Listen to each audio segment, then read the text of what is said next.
विश्वासघात वहीं होता है जहां पर विश्वास होता है। जी हां दोस्तों, अगर आप भी चाहते हैं कि आपके द्वारा खरीदी हुई अनडिवाइडेड प्रॉपर्टी में कुछ उलझने आपके अगेंस्ट में ना हो, तो ये वीडियो आपके लिए। अगर आप भी चाहते हैं कि जब भी आपके द्वारा खरीदी हुई अनडिवाइडेड प्रॉपर्टी के पूरे पैसे आपको उस समय पे मिले, तो ये वीडियो आपके लिए।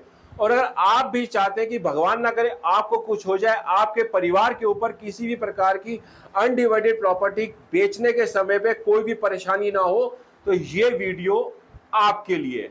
हो सकता है आपने कोई भी अनडिवाइडेड प्रॉपर्टी अपने किसी दोस्त के साथ, अपने किसी बिजनेस पार्टनर के साथ, अपने किसी भाई के साथ या अपने किसी रिश्तेदार के साथ खरीदी हो, तो ये 4 बातें जरूर याद रखिएगा दोस्तों। ऐसा हो सकता है कि आपको भी अनडिवाइडेड प्रॉपर्टी में विश्वासघात से गुजरना पड़े, क्योंकि प्रैक्टिकली हमने देखा है, प्रॉपर्टी मार्केट में हमने देखा है कि ऐसी कई सारी प्रॉपर्टीज हैं जो अपने उचित दाम पे नहीं बिक रही, क्योंकि उसमें अनडिवाइडेड प्रॉपर्टीज में कई सारे पार्टनर एक दूसरे को धोखे दे रहे हैं। मान लीजिए ए बेचना चाहता है, बी नहीं बेचना चाहता, मगर सी बेचना चाहता है, मगर वो अपने दाम पे बेचना चाहता है, और ए मजबूर हो जाता है कभी कभी सी की शर्तों को मानने के लिए। तो आप इस वीडियो के अंत में बने रहिएगा और ऐसी 4 बातें हम आपको बताएंगे कि आप भी अपनी अनडिवाइडेड प्रॉपर्टी अपने पूरे पैसे में बेच सकते हैं। अगर आज आप कोई भी अनडिवाइडेड प्रॉपर्टी बेचने चाहते हैं और आपके पार्टनर नहीं मिल रहे, तो आप डिस्ट्रिक्ट कोर्ट में जाके एक पिटीशन फाइल कर सकते हैं और वहां से अपने पिटीशन फाइल को लेकर आप अपनी प्रॉपर्टी बेच सकते हैं। लेकिन ये एक लेंदी प्रोसेस है। Step number 1, sale deed.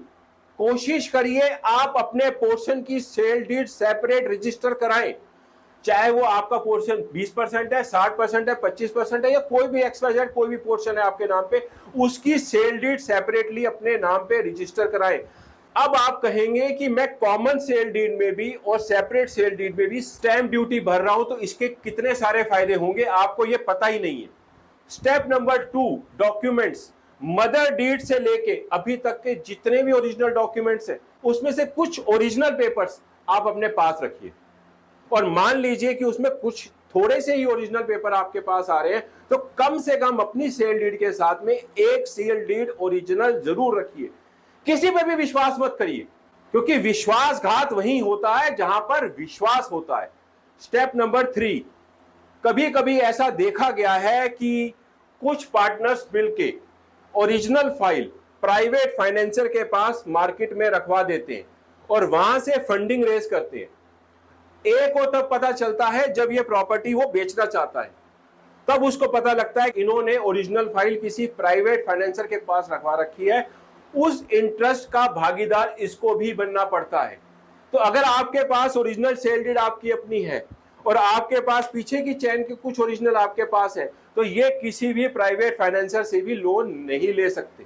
Step number 4 और सबसे इंपॉर्टेंट बात, रक्षक ही भक्षक बनते हैं दोस्तों। अक्सर ऐसा देखा गया है कि प्रॉपर्टी में कई सारे चौकीदार, कई सारे लोग बैठा देते हैं और वो चौकीदार 5 साल, 7 साल, 10-10 साल तक उस चौकीदारी करते हैं, और जब उस प्रॉपर्टी का बेचने का टाइम आता है तो वो अपने मालिक को ब्लैकमेल करते हैं, लाखों की डिमांड करते हैं। जी हाँ दोस्तों, और लाखों रुपया लेके भी जाते हैं, क्योंकि मालिक को वो प्रॉपर्टी बेचनी होती है। तो टाइम टू टाइम अपने सिक्योरिटी गार्ड्स को चेंज करते रहिए। और मैं तो ये कहूंगा कि अगर आप कोई भी सिक्योरिटी गार्ड रख रहे हैं तो कोशिश करिए कि किसी रेपुटेड एजेंसी से ही रखें। अगर आपको ये वीडियो पसंद आई हो तो इस वीडियो को प्लीज लाइक, कमेंट्स और शेयर करना मत भूलिएगा। और मैं जाते जाते एक बात फिर बोलूंगा कि अगर आपने कोई अनडिवाइडेड प्रॉपर्टी खरीद ली है या खरीदना चाहते हैं, तो इन 4 पॉइंट्स को अपने जहन में जरूर रखिएगा। मिलते हैं एक नए वीडियो में, तब तक के लिए अपना ख्याल रखिएगा। Take care, thanks and bye.